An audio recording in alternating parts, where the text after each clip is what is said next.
Lord gives us. Chapter 4 in Philippians is all about the strength God gives us in both the good times and the bad. In this chapter, Paul is addressing the Philippians and letting them know that God is always with them, and if he practices their teachings, he will never leave their side. Throughout the chapter, Paul talks about how the Lord is near and that if we talk to him and pray to him, he will calm our anxieties. Philippians 4 verse 6 and 7 says, "Do not be anxious about anything, but in every situation, by prayer and petition, with thanksgiving, let your requests be known to God. And the peace which transcends all understanding will guard our hearts and minds in Christ Jesus."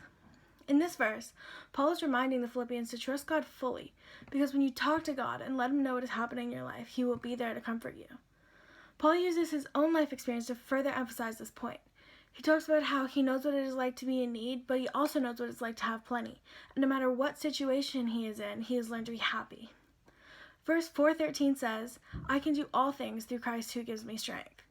This is both a lesson for Paul's people and ourselves today. We need to learn that even though there are struggles in life, we can trust God to give us the strength we need to get through it.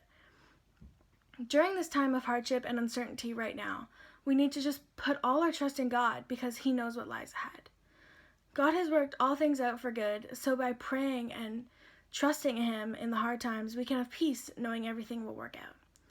During these times, we need to take a step back and really think about what is most important in our lives and in our faith.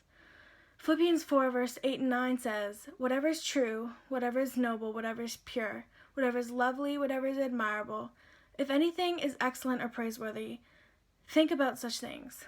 Whatever you have learned or received or heard from me or seen in me, put into practice, and the God of peace will be with you."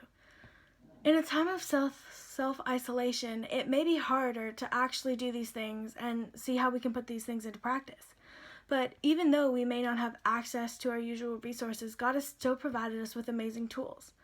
So I encourage you through this time to reach out to new friends, old friends, and everyone in between, and share the hope and strength of Jesus Christ. So my question for you is, what can you do right now in your situation to help promote the gospel and the work of Christ? How can you branch out and reach out to people and try and spread your faith? Are you in a place like that is difficult right now, that you can need some strength? If so, what can you pray for to change the situation? We just need to trust God and pray to him, and he will help us.